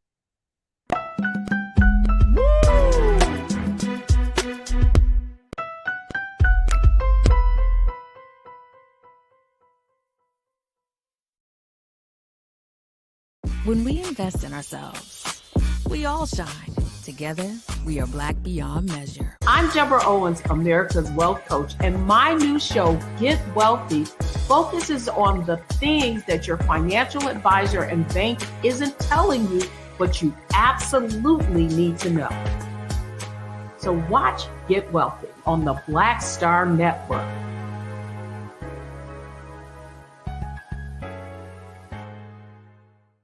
Hi, I'm Dr. Jackie Hood Martin, and I have a question for you. Ever feel as if your life is teetering and the weight and pressure of the world is consistently on your shoulders? Well, let me tell you, living a balanced life isn't easy. Join me each Tuesday on Black Star Network for A Balanced Life with Dr. Jackie. We'll laugh together, cry together, pull ourselves together, and cheer each other on. So join me for new shows each Tuesday on Black Star Network, A Balanced Life with Dr. Jackie.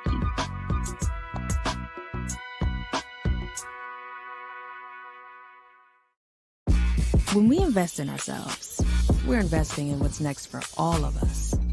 Growing, creating, making moves that move us all forward. Together, we are Black beyond measure.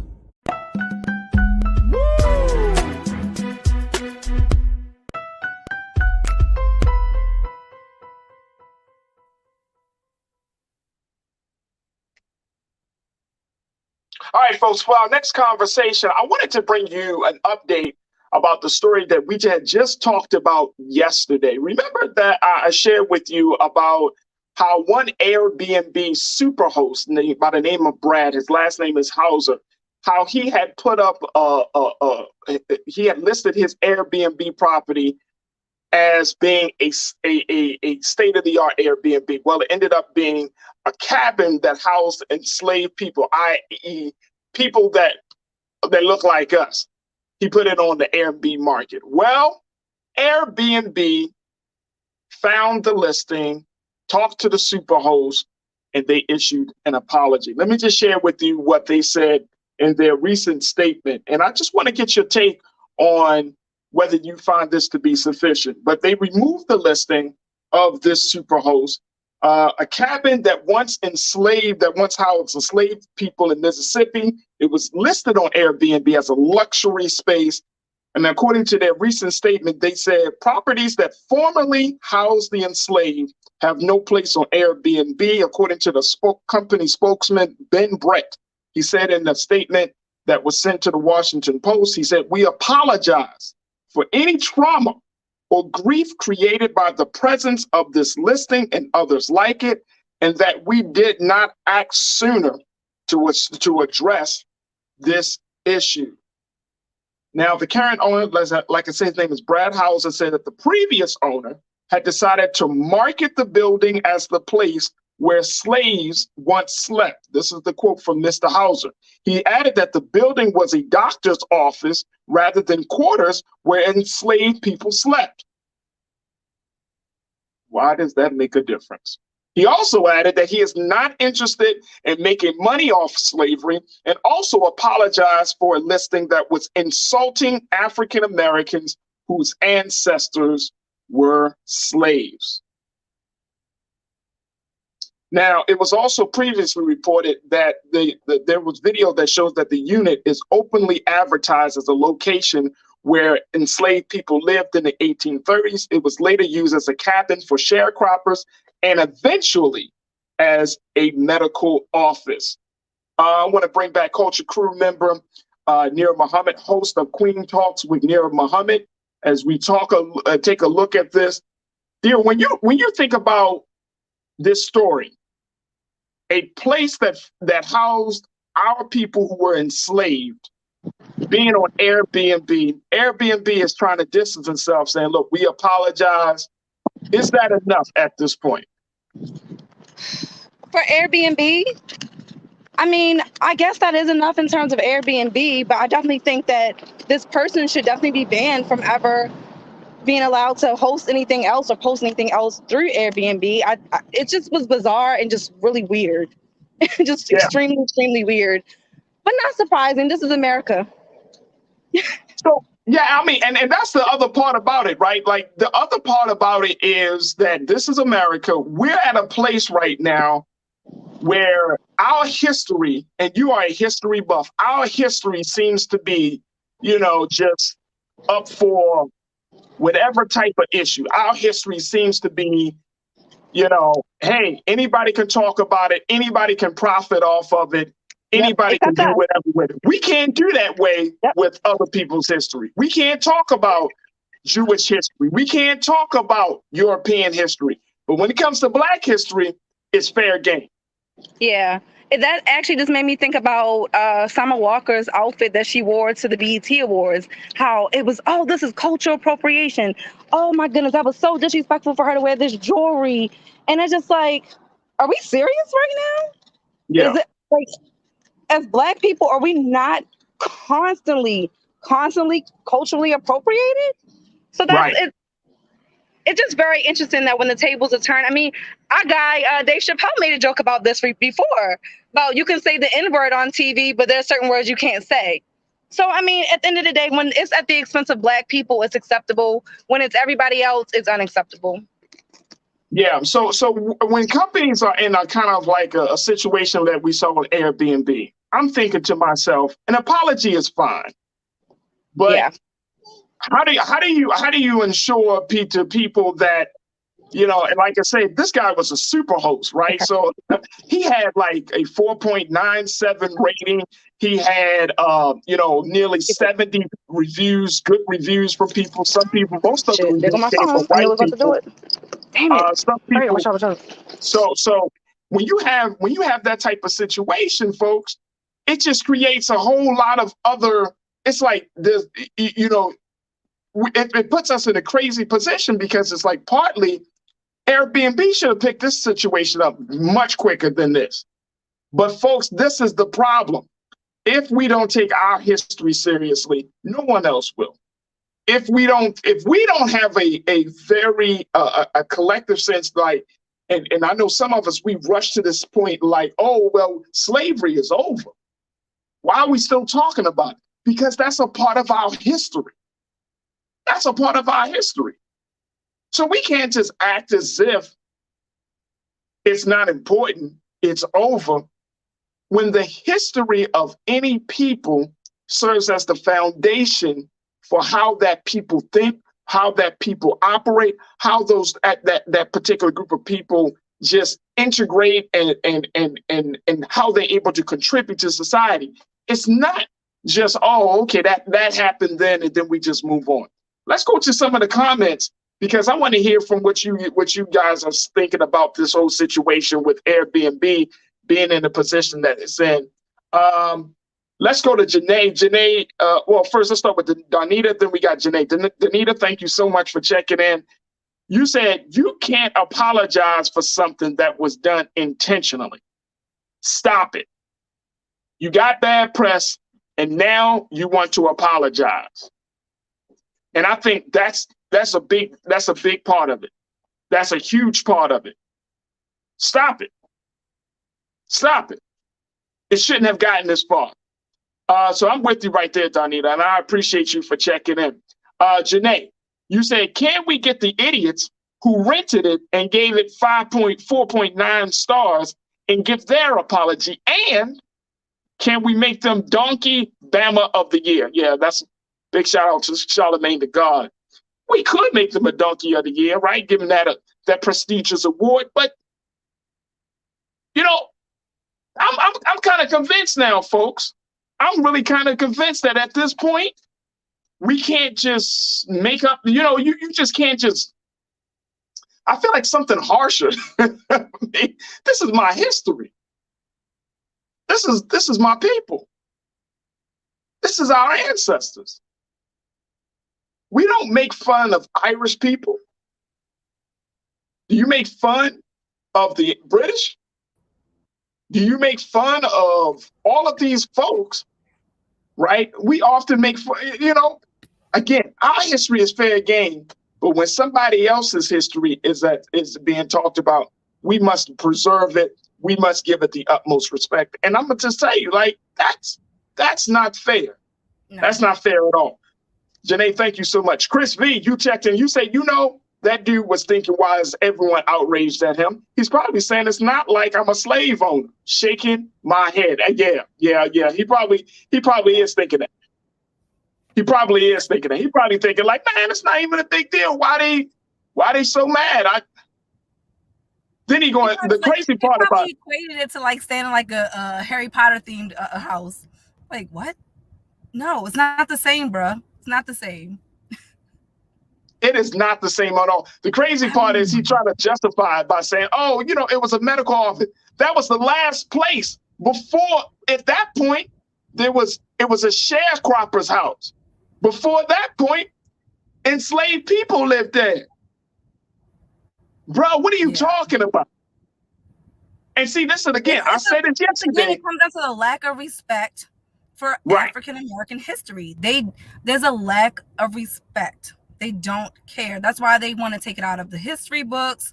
That's why they want to change the wording. It's, and it just truly is sad. It truly is, Farajii.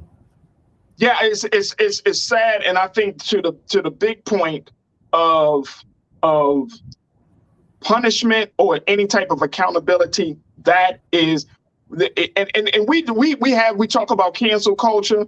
But what about people who are who try to negate the rich history of Black America, who negate the rich history of African people? What is the punishment for that? That's my question. We can cancel everybody.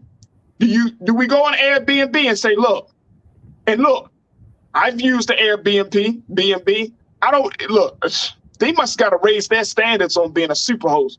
Because these superhosts, they don't, and I know if some of you, if y'all watching, if y'all Airbnb hosts, please tell me what a superhost means, because these places ain't super. Yeah, I told you though, they get their ratings from the people that go there, and I'm sure there were white people that went there and were like, oh, this is so nice, and they probably brag to their friends about how they stayed at a former slave quarter, and they probably all had a fucking laugh about it and a good time. Let's be real. Crazy. Absolutely crazy. All right, look, we're going to take another quick pause. When we move forward, let's talk about some things that are trending right now. Stay with us. It's The Culture on the Black Star Network.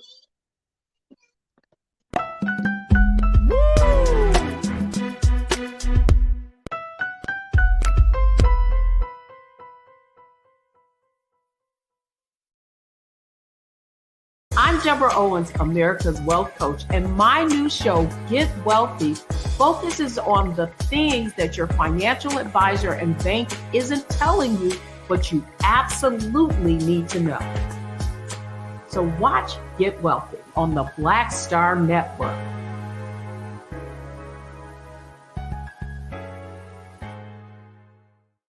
When we invest in ourselves, we all shine.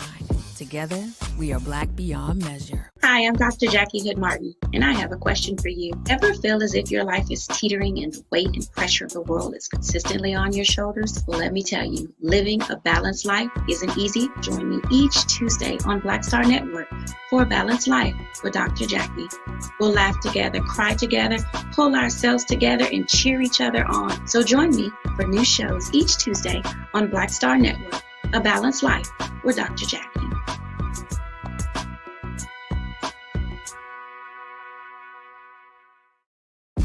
When we invest in ourselves, we're investing in what's next for all of us. Growing, creating, making moves that move us all forward. Together, we are Black beyond measure. Pull up a chair, take your seat. The Black Tape with me, Dr. Greg Carr, here on the Black Star Network. Every week, we'll take a deeper dive into the world we're living in. Join the conversation only on the Black Star Network.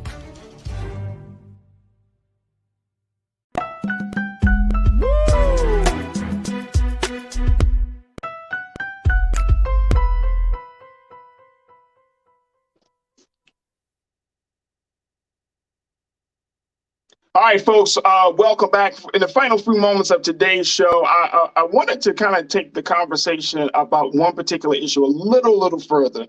And it might just be me, but I think this is very, very interesting. Okay, so we all know that Beyonce changed her lyrics, right? You know, she used one term that people thought was sort of derogatory. So she changed that. Then she also changed the lyric based upon Khalees, another artist, saying that, hey, you used my song, and as a result of that, I want to, I have a problem with that. You never asked me. So Beyonce she didn't put out no message or anything like that. She just simply said, okay, fine, I'll just change the lyric. Monica Lewinsky said, hey, what about the lyric and the song Partition when you said that Monica Lewinsky me on, and so she wants to be changed. Okay. My thing is very quickly, and I want to get your take on this, there. When we talk about culture, are we opening a door for this level of, I don't know, engagement with fans? Is this a slippery slope? Because if we're in the space now where we can demand where artists can change their lyrics on songs, right? Should Black people be saying, stop using the N-word? Should Black people be saying, stop using certain terminology?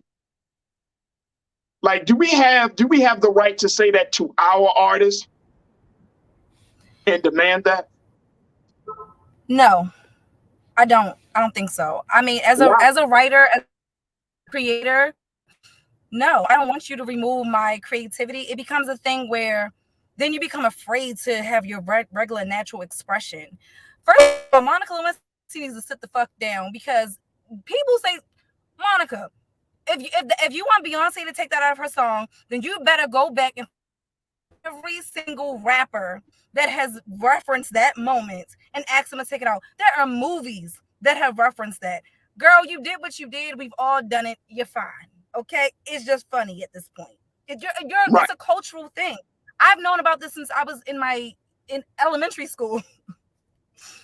Like, it's a cultural thing. No, it's already, as an artist, as a writer, it's already really, really hard to make sure that what you're thinking, no one else ever thought of before, or no one else ever said.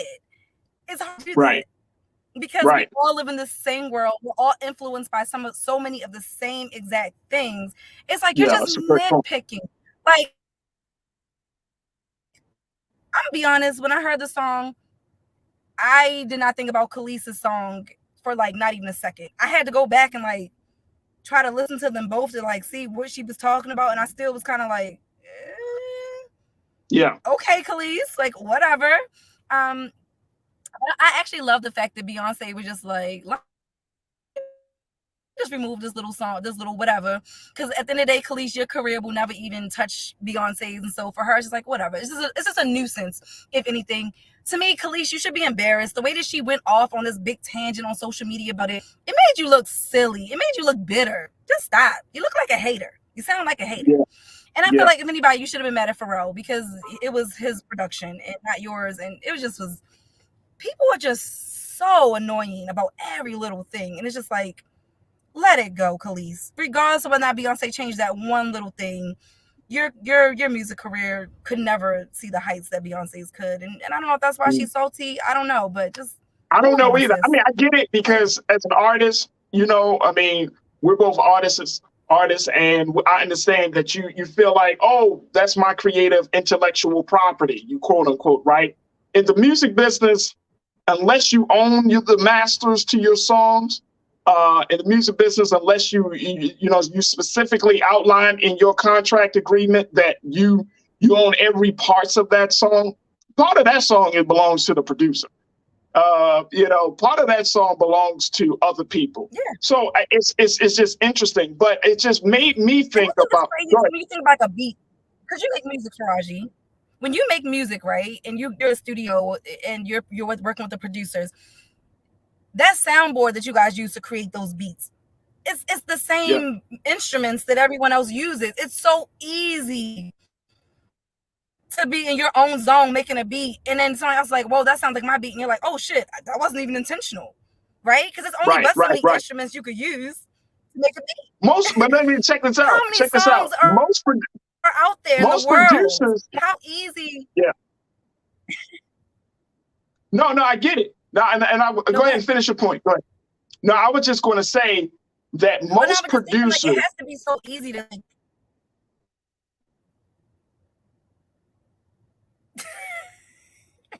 See, that's the problem. That's the problem. See, that's the problem when you're on the same page. All right. So here's the thing. All right. Here's the thing. Most producers, they are protected entities, just like the artists, right? Most producers are protected entities. So they know that, like, the artist comes in with a certain level of protection. I'm speaking of legal protection. Once you write your lyrics, once you speak your lyrics, that it becomes into like this protected space. Same thing for the producer. The producer creates the sound, right? The producer should know at the very beginning of the process, of the music making process, this sound comes from this person, this sound comes from that person, this sound, you know what I mean?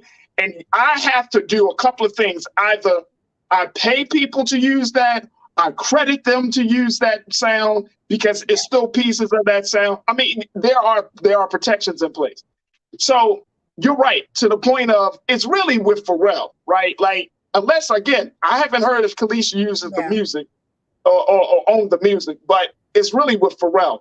But my thinking is, this might be a slippery slope just for the artist because, like you said, like at the end of the day, if you write something, if you sing something, if you're creating something, it's like we can't, if we start to dictate and tell the artist when they come out with a song, we don't like that, change it. You already know where I stand. I know exactly where you stand. Move on to the next. I didn't ask you to listen to my stuff. If you don't like it, move on. It's that simple. No. That's why I told you when Monica came out, Beyonce is so nice because, and it's funny because we both are Virgos too. And I know cussing Khalees out and probably said so much behind closed doors. The fuck is this? I already know. Right. But I'm the different type of Virgo. I'm the one that's gonna say it. Bitch, get out of here. Bye. Move on. Nobody even thought about your song except maybe one person. Bye. Right. The thing is, but let me just say, I actually am a fan of Khalees. I actually am a fan, and I do listen to her music. That particular song is literally on one of my favorite playlists. But it did not make Beyonce's song did not make me think about Khalees' song. I just have to say that it didn't. And I know that song that Khalees was talking about. I know all the lyrics of that song. I love that song, and I just didn't hear it personally. So here's my thing. Like I said, Beyonce for removing it. Right. But here's my thing. If we go down that slope, then that empowers us, because I don't want to always hear the N-word in people's songs. So should I go to social media and make a big fuss and say, hey, man, a rapper so-and-so, I don't like you keep using the N-word? Because that's what I'm hearing. That's what I'm hearing. You know what I'm saying? You don't always got to say the N-word to describe me as a black man. It makes it really, really hard to be a creator. Yeah. Yeah, it just becomes too much. A creator, it becomes too much. And it starts to take away even the joy of creating. When you have to try to think about pleasing everybody, it's like, just listen to what makes you happy. You don't have to listen to every artist. You just don't have to. But it's just unfair. It's very unfair. And like you said, it's a slippery slope. And no one has time to think about, going through the Rolodex of every song that was ever created and making sure that when you created this new beat, that beat doesn't have the same instrument. I mean, there's not even enough instruments in the world to make all these new sounds. It's just, remember that guy came out and said that Drake stole and Chris Brown stole some line from No Guidance from his song, and you and I listened to it and we were like, most. Are we not? I mean, we all kind of talk the same. We're culturally impacted the same way. So if you and I use the same language, if we both say this too much, and then somebody else is like, no, you can't say this too much because only I can say this too much. It's like, really? Okay. Yeah. Exactly. It's too much. It's too much. Exactly. Absolutely. All right. Well, dear, I appreciate you for checking in on today's show. It's good to have you and see you back again. And we look forward to reconnecting with you very soon. Hopefully we can get you back in on a weekly basis once again. I know. I've been on a plantation. I've been working. Awesome. That's all good. I'm leaving the quarters and I'll be back soon. There we go. Nira Muhammad, you could definitely check her out as she serves as the host of the podcast Queen Talks with Nira Muhammad. And you can also see her. You just check her out on her website at iCallHerQueen.com. All right, folks, make sure that that's going to do it for us. But make sure y'all continue to show us support here on the Black Star Network. If you enjoyed the conversations, and we got a lot of new watchers today, so I'm very, very happy, and welcome to the culture here on the Black Star Network. But we need more. We need more watchers, more people to support the work that we're doing here with Black-owned media. So make sure you go to blackstarnetwork.com, and you can support Black Star right from the website. Download the app. You can make sure that you can download all of the necessary. Get the app. You can get it for free. Download it to your phone, to your television. Everything is free. But it's more importantly, even if you can't give something financially, you can share the content. Sharing the content is everything with us building this platform. As I mentioned, Brother Roland is on wants to create a 24-hour streaming service in the last quarter of this year. So we need your support. It's more important now than ever before that we build the momentum to make that happen. All right. Stay tuned. Speaking of Brother Roland, stay tuned. Up next is Roland Martin Unfiltered RMU Thursday night, folks. So y'all know what it's all about. Thursday nights, bringing that heat, bringing that fire. Reese Colbert, Dr. Carr, and everybody on a Thursday night. So definitely tune in for that. As always, never be afraid to challenge what's wrong. Stand for what's right. while being yourself in the process. God willing, we'll talk tomorrow for another exciting edition of The Culture right here on the Black Star Network. Talk to you soon. Peace.